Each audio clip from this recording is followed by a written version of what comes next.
Good morning. This is Cassie from Aligned Alchemy in Montello, Wisconsin, and Rhythm Roots and Faith.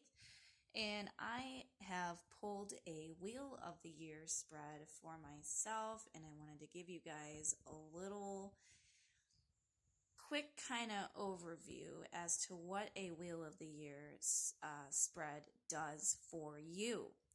And for me, I'm going to give you a little insight into my life and my years. So we have in the center here, in the center circle, is the overall energy for the year, okay?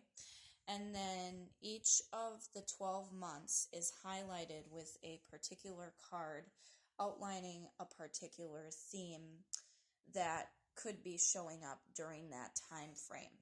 Now, keeping in mind that all things are fluid and ever-changing, and also keeping in mind that this spread is based on your energy when you show up to the reading, and also that we all have free will and have the power to influence certain things as well.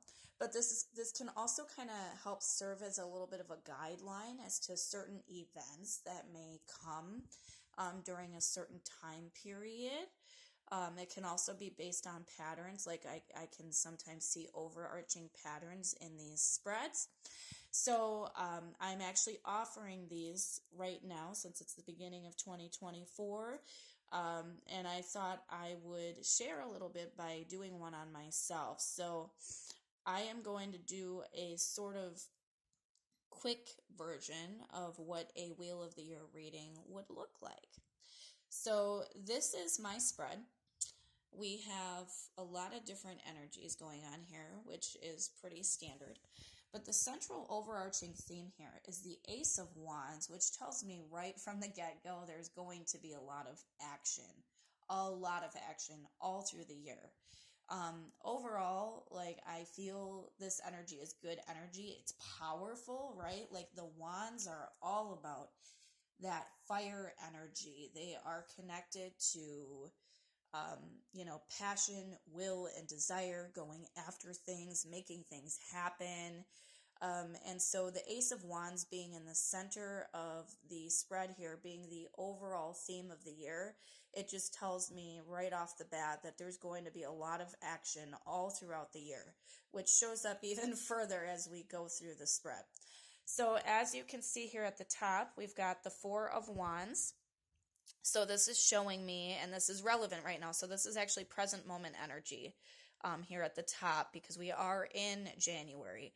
So the overarching theme here is building stable foundations, taking actions to build a home, to build business, to, make things happen, building solid and stable foundations with aligned action is what is showing up here in January for me.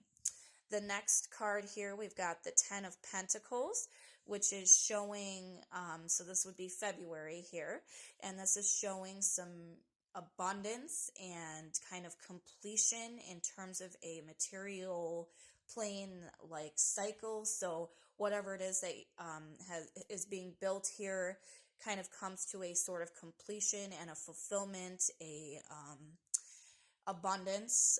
The Ten of Pentacles represents time, energy, and resources, and the 10 symbolizes the whole of that. It shows like the entirety of the energy that's been put in having come to its fullest and completion in a sense.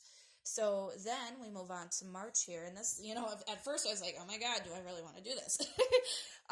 Because keeping in mind these are always fluid, right? We can take directed actions to change, the outcome of certain things. And other things are pretty, secure and stable. And I don't necessarily pick one way or the other, right? Like at the end of the day, I maintain the position that these are also just cards. And this is just a reading based on today. But at the same time, This can be used as a tool and a blueprint for how you're going to take action throughout your year. And this is why I really like doing this. So anyways, I've been given an insight into March with the Two of Swords. And you can see here that this woman is at the front of a beach, and she's got her arms crossed. So this is indicating to me that in March there's going to be a theme here of this sort of energy in terms of mind, in terms of communication, feeling kind of held up, like holding the self up, and maybe having some conflicting ideas, maybe feeling some certain confusion, maybe feeling a sense of, and I'm getting, as I look at this, like this, having this built this thing and having this sort of completion. Now there's this kind of like, now what phase is kind of what I'm getting from this. Like, I know what my life is. I know my year plan. I've had my vision, I put it down on paper, and I have, set the intentions. So for me, with what I know I'm working towards, this to me indicates this sort of energy of, okay, now what, right? Like, I've done the thing.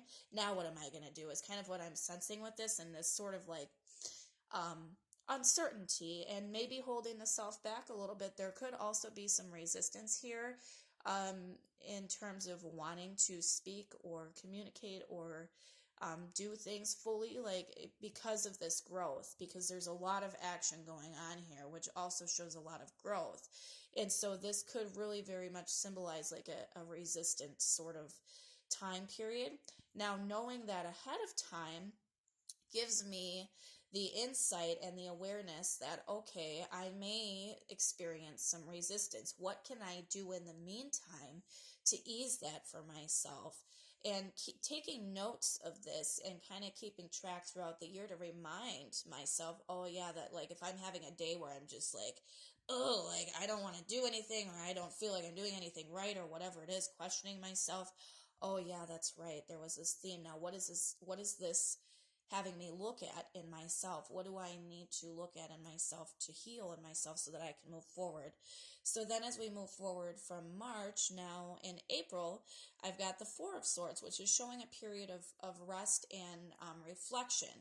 So there's this building, there's this completion, there's this sort of now what, and then there's this sort of reflection piece. Now, keeping in mind that as we move through the lessons in our life, these things can actually speed up for us. So in all actuality, this cycle could be a lot less than 4 months, and it could also be a lot longer than 4 months. It depends on our sort of energy, okay? But in any case, the theme showing up here is there's this period of pause, possible resistance, questioning of the self, into this period of just kind of observer standpoint, just kind of overall resting the mind, and kind of taking this kind of meditative, quiet energy.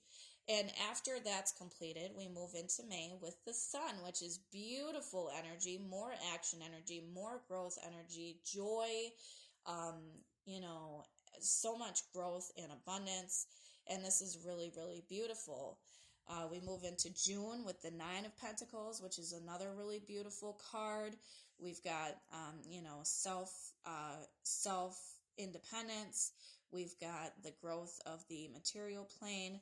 We've got, just kind of standing our own ground and becoming really sure of the self and having built this beautiful, abundant harvest, again. So giving the self time to kind of reflect and become clear so that growth can happen again, because we can't just continue to grow over and over again. There's a need to have rest periods as well. We also have the Nine of Cups here going into July, which just shows, or actually the Ten of Cups, I'm sorry. We've got happiness here. This shows a spiritual fulfillment. This can also, to me, it indicates to me a possible celebration of sorts, a coming together of family, friends. Being in July, there's a potential for some sort of, event. Personally, it could be a wedding or something like that. Just thinking about my life and my plans moving forward. So that's what that card could symbolize. Then we move into August, and in August we've got the Death card. So the overarching theme here is a theme of transformation. So after having this summer filled with growth and abundance and this sort of celebratory energy, there's another transformation. As I stated earlier, the overall theme here for the year is action. So here's more action in terms of transformation. Now, the death can symbolize all kinds of things. It can be like this death of self. So whatever this celebratory type of energy and this growth energy was about could be symbolizing this sort of death of the old self. It could also be symbolizing like a restructuring in terms of like I'm feeling like home and business for myself. But it could be a lot of different things. In any case, there's going to be a significant shifting here at the end of the summer in a different direction in a particular area in life. So knowing this ahead of time, again, allows me to have the insight and awareness of these particular themes that could be coming. So there's a sort of ebb and flow in action, in growth, in rest, and then in growth again, and now in change again here in August. As we move from August to September, we've got the King of Wands, which is showing more action, very fiery action. The King of Wands is a masculine energy that knows what he wants, he knows how to get it, and he will take directed action to get there. So this is showing this kind of in September, this kind of go-getter attitude, this sort of continuous energy output to kind of create a certain outcome. So whatever this sort of death is here, this transformation, this sort of change of direction in whatever way it is, then there's this directed action to get there. What's interesting to me is after this, so we've got September, now we're getting into October. In October, we've got the Tower card. So this is showing to me yet again another very highly active, not just transformative, but active time period, deconstruction. Now this doesn't have to be a negative thing, and I tell people this in their readings all the time. The Tower is actually sometimes the biggest blessing that can ever be given to anybody, because sometimes we build things for ourselves that are no longer serving us, and they are needed to be deconstructed, rewired, and all of these things. So this could be pinpointing a particular event that's coming that could be sort of earth-shattering, so to say. But it also can kind of symbolize this, it plays into this death card that happened 2 months prior. So there's a sort of transformation that happens and going in a new direction. And then there's this sort of deconstruction phase in October. What comes after that is a lot of release of these fears, anxieties, and worries. So we move from October to November with the Ten of Swords.